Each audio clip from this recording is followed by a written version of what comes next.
Good morning to all of you student. आज हम लोग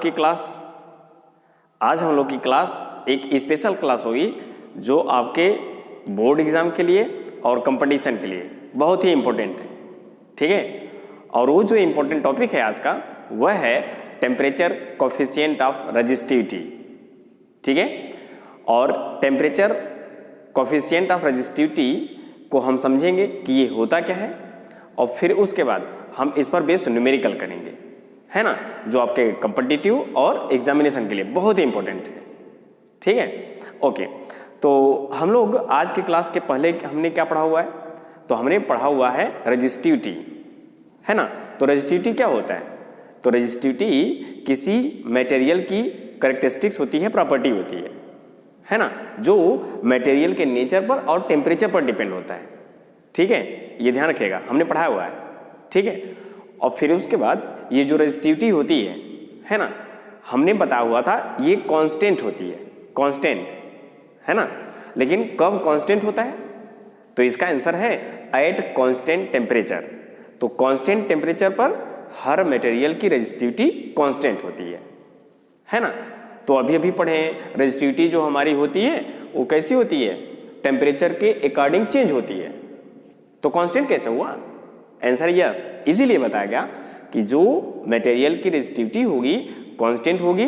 कब होगी, जब मटेरियल जहां पे रखा हुआ है उसके सराउंडिंग का टेम्परेचर कैसा हो, कांस्टेंट हो, है ना। हमने आपको बताया हुआ था जैसे ओम्स लॉ, है ना। ओम्स लॉ में हमने बताया था at constant temperature V proportional to कैसा था, I, एकदम ऐसे, ठीक है।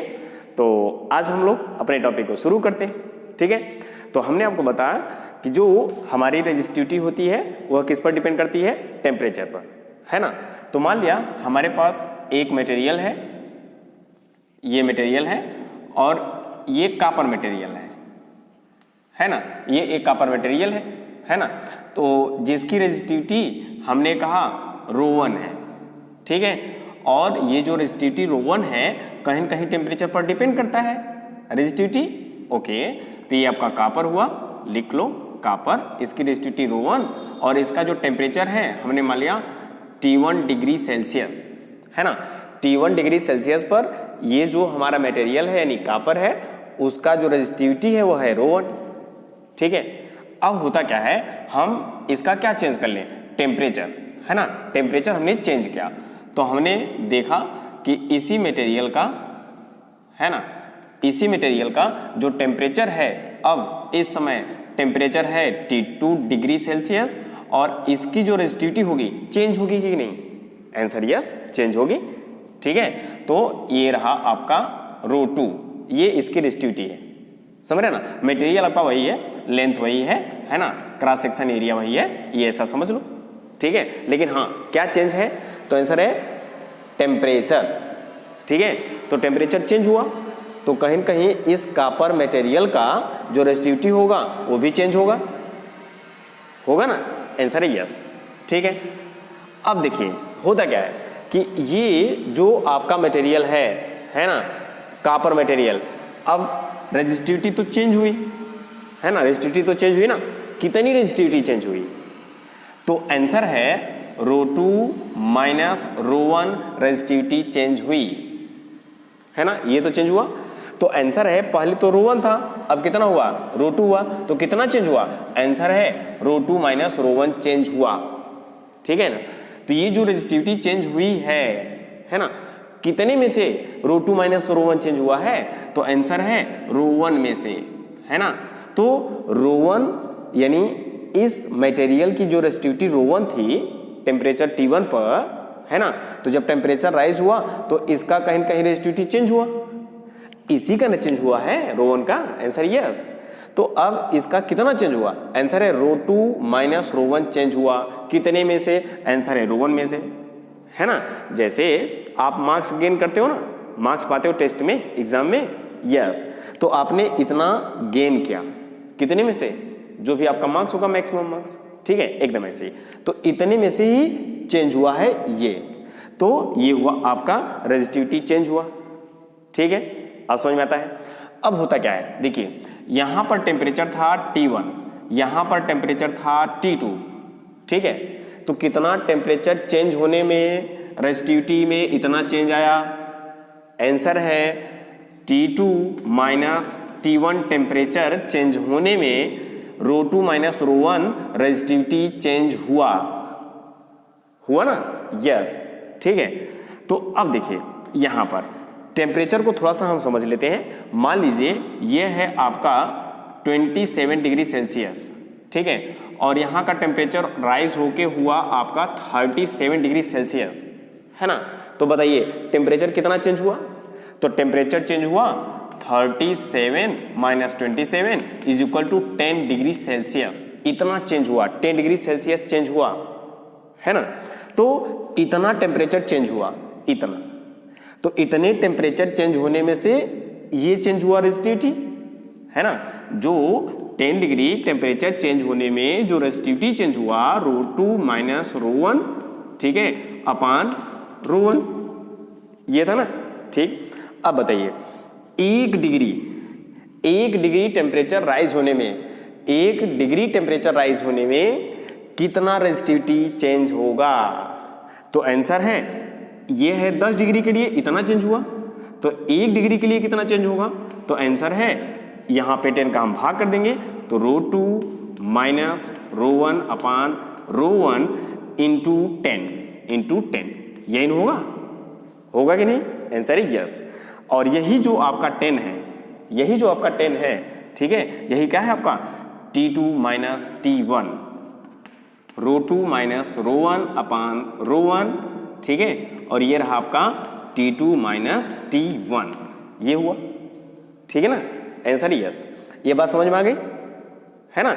बस कुछ नहीं, हमने माना जो कॉपर मटेरियल है T1 टेम्परेचर पर ρ1 उसकी रेजिस्टिविटी है, जब इसका हम टेम्परेचर राइज किए T2 किए, है ना, तो उसकी रेजिस्टिविटी चेंज होगी, यस, ठीक है।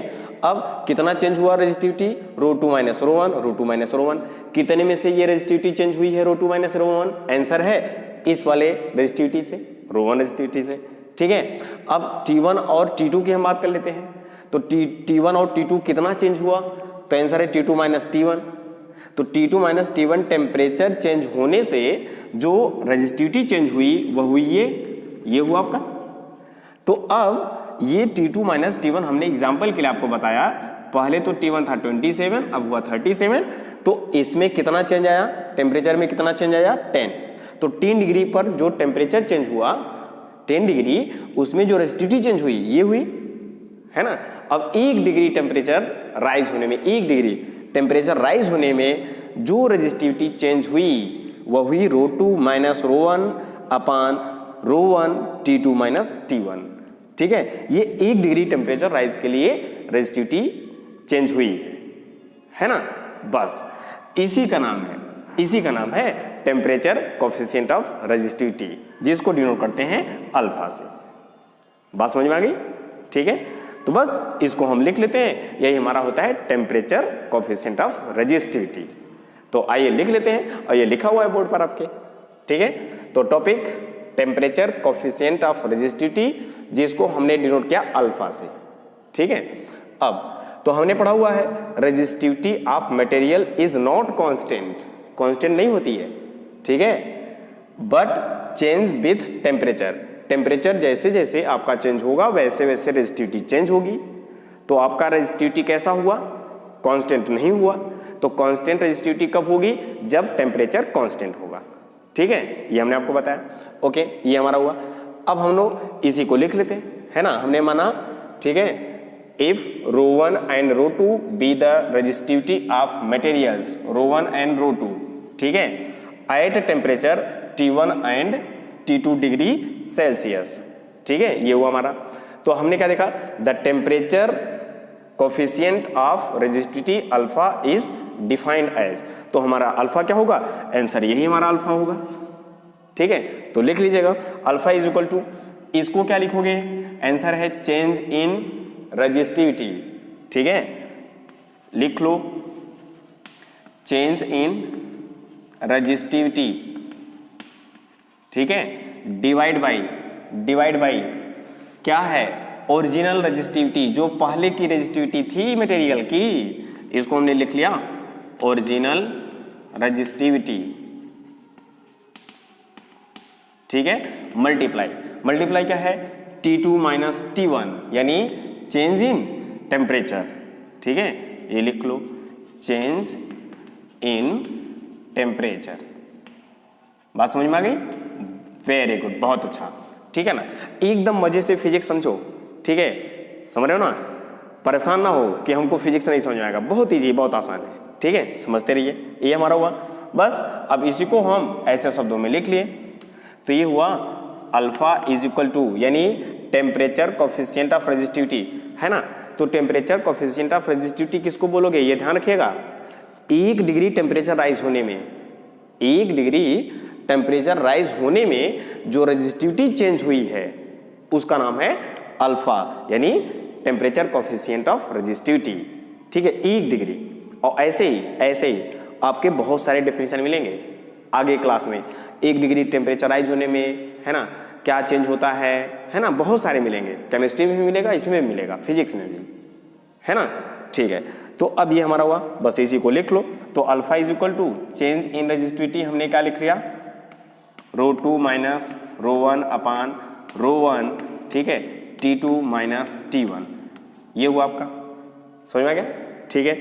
अब यहां से इस इक्वेशन से, है ना, इस इक्वेशन से हम लोग फाइंड आउट करेंगे ρ2 की वैल्यू, ठीक है ना। पहले तो ρ1 हमको पता है, टेम्परेचर हमको पता है, और T2 हमको पता है, आपको ρ2 निकालना है, ठीक है। अभी न्यूमेरिकल बताते हैं इस पर, तो हम यहाँ से ρ2 की वैल्यू फाइंड आउट करना चाहते हैं, तो इसको इसके साथ मल्टीप्लाई कर लो, तो ये बचेगा ρ2 माइनस ρ1, है ना।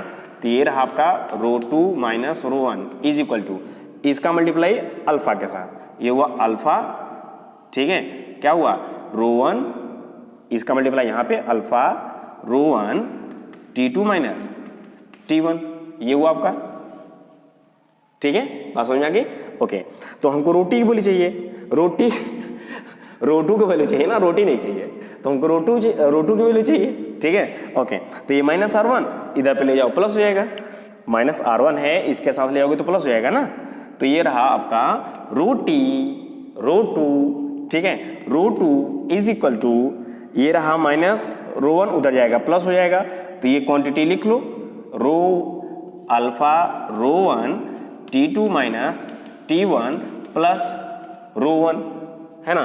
तो ये रहा आपका रोटी, है ना, ρ2 इक्वल टू, ठीक है, ρ1 कॉमन है, कॉमन ले सकते हो, आंसर यस। तो ये रहा आपका ρ1 कॉमन हुआ, ठीक है। तो यहां पर क्या बचा, ρ1 जब कॉमन ले लिए हो तो यहां पे क्या बचा 1, आंसर है 1, प्लस यहां पे क्या बचा, ρ1 कॉमन ले लिए हो तो बचा है alpha T2 minus T1, alpha T2 minus T1, और ये डिग्री सेल्सियस में है, ठीक है।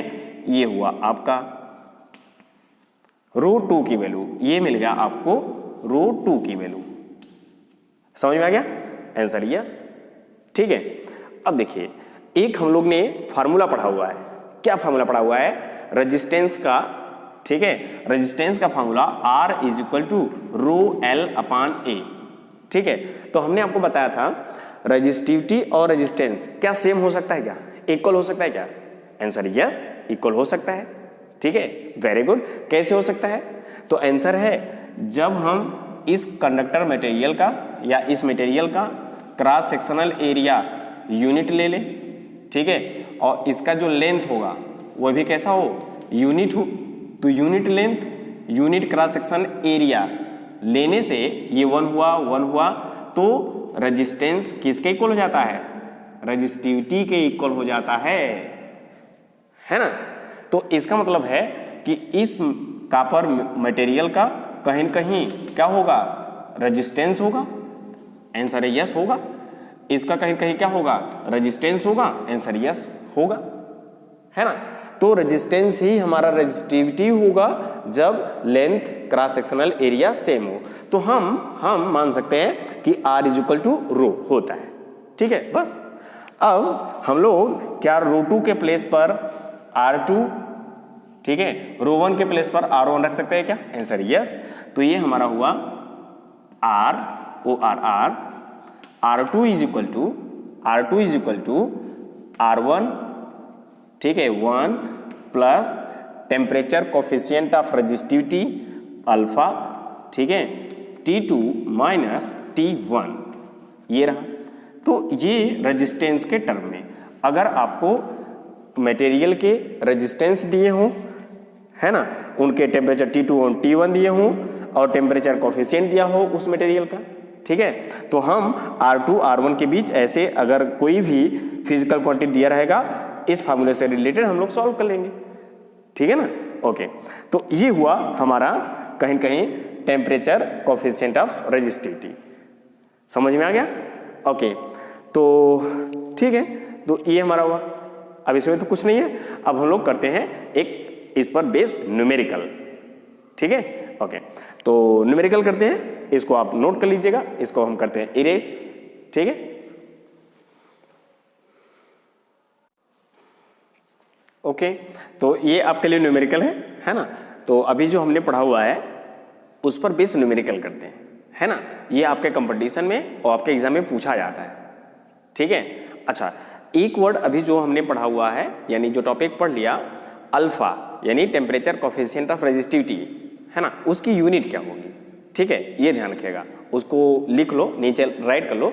जो उसकी यूनिट होती है ना, टेम्परेचर कोफिशिएंट ऑफ रेजिस्टिविटी की, वह क्या होती है, पर डिग्री सेल्सियस, या ये इस तरह से सिंबल लिख सकते हो, है ना, या फिर इस तरह से लिख सकते हो, है ना, पर डिग्री सेल्सियस, ये हुआ आपका, है ना।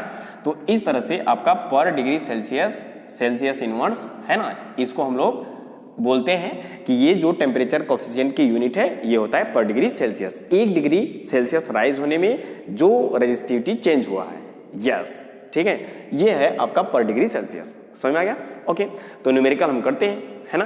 तो न्यूमेरिकल करने का आसान सा तरीका बताया है। पहले क्वेश्चन को ध्यान से पढ़िए, उसमें जो फिजिकल क्वांटिटी दिया है उसको नोट करिए, फिर उसमें से देखिए जो फिजिकल क्वांटिटी दिए हुए हैं उसमें जो उनकी यूनिट है, क्या एक सिस्टम में है, एसआई में है, एमकेएस में है, सीजीएस में है ना। अगर एक सिस्टम में होगा गुड, है ना, और अगर डिफरेंट सिस्टम में हुआ तो उसको हमको चेंज करके एक सिस्टम में लानी होती है। बात समझ में आ गई, ठीक है। तो आइए हम लोग क्वेश्चन को पढ़ते हैं, फिर उसके बाद जो फिजिकल क्वांटिटी दी होंगी उसको हम नोट डाउन करते हैं, है ना। तो क्वेश्चन क्या है, a tungsten coil has a resistance of 12 ohm at 15 degree Celsius, ठीक है।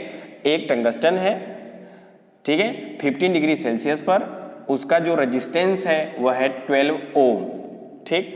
If the temperature coefficient of resistance, यानी टंगस्टन कॉइल का जो टेम्परेचर कोफिशिएंट है ऑफ टंगस्टन इज, ये देखिए 0.04, ठीक है, 0.004, है ना, पर डिग्री सेल्सियस, है ना, उसकी यूनिट, ठीक है। या इस तरह से लिख सकते हो डिग्री सेल्सियस इनवर्स या पर डिग्री सेल्सियस, ठीक है, ये हमारा हुआ। तो क्या है, ये आपको अल्फा दिया हुआ है, अल्फा, ठीक है। तो क्या निकालना है, कैलकुलेट रेजिस्टेंस ऑफ कॉइल का रेजिस्टेंस कैलकुलेट करना है एट 80 डिग्री सेल्सियस, ठीक है। तो बस ये सब हमको दिया हुआ है। तो कहीं कहीं एक टंगस्टन कॉइल का रेजिस्टेंस दिया हुआ है ना। अभी जो हमने रिलेशन पढ़ा हुआ है, ठीक है, तो उसमें से हमने देखा R1 R2 का रिलेशन था, T2 T1 का रिलेशन था, ऐसा था ना, अल्फा का रिलेशन था, तो ये हमने देखा हुआ था। तो उसमें क्या क्या दिया हुआ है, ये R1 है, ये T1 है, ये अल्फा है ना। तो लिखो R1 is equal to 12 degree Celsius, ठीक है। और क्या दिया हुआ है, R1 is equal to 12 ohm, okay, ये ओम है ना, सॉरी, ये दिया हुआ है 12 ओम रेजिस्टेंस। और जो टेम्परेचर है T1 वो किस पर है, आंसर है 15 डिग्री सेल्सियस पर है, ठीक है। और इसका जो अल्फा है, टंगस्टन का जो अल्फा है वो क्या है 0.004, ठीक है, पर डिग्री सेल्सियस, ये है आपका, ठीक है। अब क्या पूछा हुआ है, calculate resistance of the coil, है ना, यानी आपको R2 पूछा है, ठीक है, और भी कौन से टेम्परेचर पर, 80 डिग्री सेल्सियस पर, ठीक है, T2 पर आओ, T2 दिया हुआ है आपको डिग्री सेल्सियस। बस आपको R2 पूछा है, एकदम डायरेक्ट फार्मूले पर ही बेस है ना, सॉल्व कर लो, आंसर ले जाओ। ठीक है, तो देखिए R1 12 ओम ये SI यूनिट है, ठीक है ना। ये टेम्परेचर जो हमारा होता है, ठीक है, वो 15 डिग्री सेल्सियस, ये SI में तो नहीं है बट हम लोग समझते हैं कि जो डिग्री सेल्सियस है उसी में हम लोग लेंगे, क्योंकि जो हमारा टेम्परेचर कोफिशिएंट आता है वो किस में आता है, सेल्सियस में ही आता है, इसको हमको चेंज करने की जरूरत नहीं है। ठीक है, तो ये हुआ 15 डिग्री सेल्सियस, चेंज कर भी सकते हो, कोई दिक्कत नहीं है। ठीक है, अब ये हुआ, ठीक है, एक ही सिस्टम में हुआ, तो अब ये अल्फा डिग्री सेल्सियस ये भी है ना। रेजिस्टेंस जो आएगा वह भी कहीं कहीं ओम में ही आएगा, और T2 temperature 80 degree Celsius, Celsius Celsius Celsius सब दिया हुआ है, और ये जो रेजिस्टेंस आएगा अब जो भी आएगा वो हम उसको ओम में लिखेंगे। ठीक है ना, ये समझ में आ गया। बस आप फार्मूले पर रखो, आंसर ले जाओ। R2 इज इक्वल टू क्या था, R1 1 plus alpha T2 minus T1, यही था ना। देखिए फार्मूले में देख लीजिएगा, ठीक है, ये था आंसर, यस। आइए देखते हैं, तो R2 is equal to R1, R1 क्या है, आंसर है 12 ओम, ठीक है। ये रहा आपका 1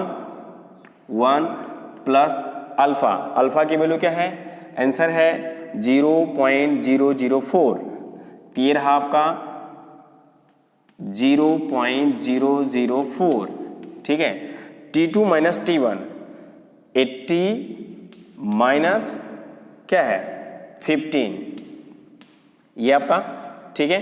तो R2 इज इक्वल टू क्या मिला 12 सॉल्व कर लीजिएगा, आप भी कैलकुलेशन कर लीजिएगा, ठीक है। तो करिए, ये रहा 1 प्लस, ठीक है, यहाँ पे होगा 0.004 मल्टीप्लाई 80 माइनस 15 क्या होगा, सॉल्व करिए, 10 5, ठीक है, 6 5, ओके। अब ये देखो मल्टीप्लाई आ गया यहाँ पे, है ना। तो डेसिमल का मल्टीप्लाई क्या होता है, तो डेसिमल का डिवीजन मल्टीप्लिकेशन कैसे होता है ना। तो मल्टीप्लाई है यहाँ पे, आपको पता हुआ है, पता है ना, ठीक है। तो अब डेसिमल को पहले ध्यान में मत दो, है ना, 4 को मल्टीप्लाई इसमें कर जाओ, करिए, क्या आता है 4 5 जा 20, सॉल्व करिए।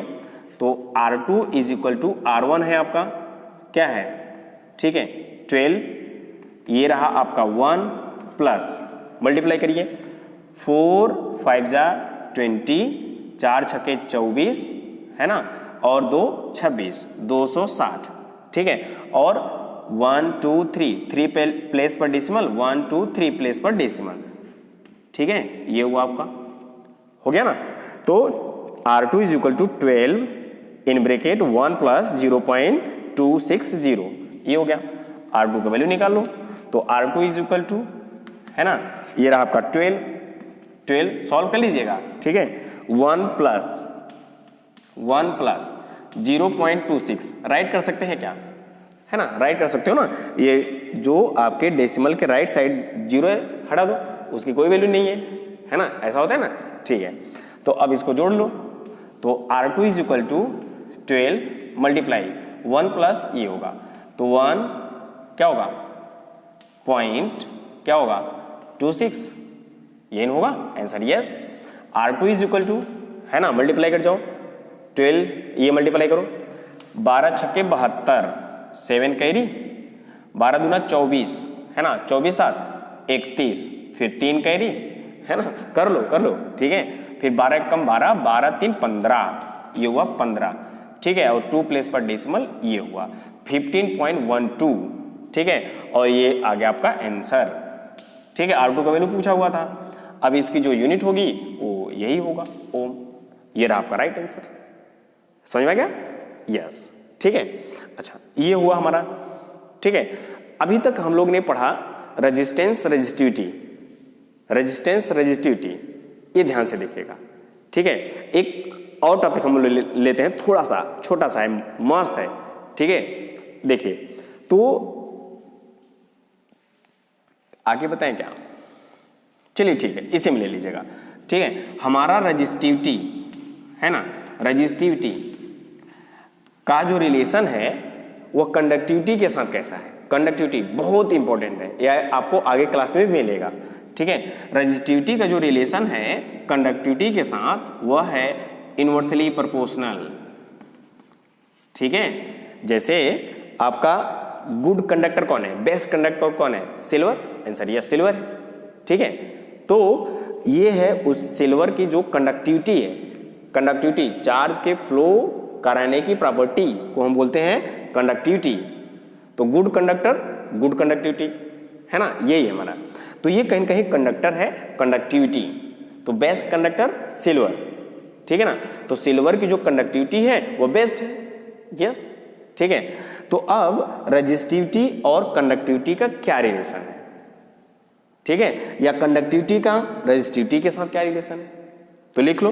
तो कंडक्टिविटी यहां पे लाओ, तो आंसर है इनवर्सली प्रोपोर्शनल है, इनवर्सली प्रोपोर्शनल है ना।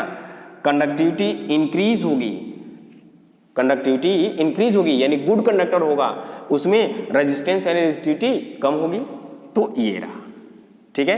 कंडक्टिविटी ज्यादा होगी तो रेजिस्टिविटी कम होगी। अब इसका जस्ट अपोजिट, ठीक है ना, कंडक्टिविटी कम होगी तो रेजिस्टिविटी ज्यादा होगी। तो कंडक्टिविटी का जो रिलेशन है वह इनवर्सली प्रोपोर्शनल है, तो आंसर है रेजिस्टिविटी के, ठीक है, ये हमारा हुआ है ना। तो अब कंडक्टिविटी की यूनिट क्या होगी ये ध्यान रखिएगा, ये इनवर्सली प्रोपोर्शनल है ना। तो कंडक्टिविटी की यूनिट ऑफ कंडक्टिविटी को हम लोग डिनोट कर लिया इस तरह से सिग्मा, है ना, ये हमारी कंडक्टिविटी है, ठीक है। तो इसकी जो यूनिट होगी वह क्या होगी, 1 अपान यूनिट ऑफ रेजिस्टिविटी, रेजिस्टिविटी की जो यूनिट होगी, है ना। तो रेजिस्टिविटी की यूनिट क्या होगी, 1 अपान रेजिस्टिविटी की यूनिट ओम मीटर, ओम मीटर, ठीक है। तो कंडक्टिविटी की जो यूनिट हुई वो क्या हुई, पर ओम मीटर, ठीक है। ये हुआ आपका OR, ठीक है, पर ओम मीटर, है ना। या फिर इसी को हम लोग क्या लिख सकते हैं, इसी को हम लोग लिख सकते हैं, ठीक है, यहीं पर लिख लेते हैं यूनिट ऑफ कंडक्टिविटी, ठीक है। कंडक्टिविटी की यूनिट क्या हुई, ओम इनवर्स मीटर इनवर्स, यानी 1 अपान ओम मीटर ना, 1 अपान ओम मीटर, या फिर पर ओम मीटर, या फिर ओम इनवर्स मीटर इनवर्स, ये है आपका, ठीक है, कंडक्टिविटी और रेजिस्टिविटी का रिलेशन, ठीक है, समझ आया ना, ओके। तो ये रिलेशन याद रखिएगा।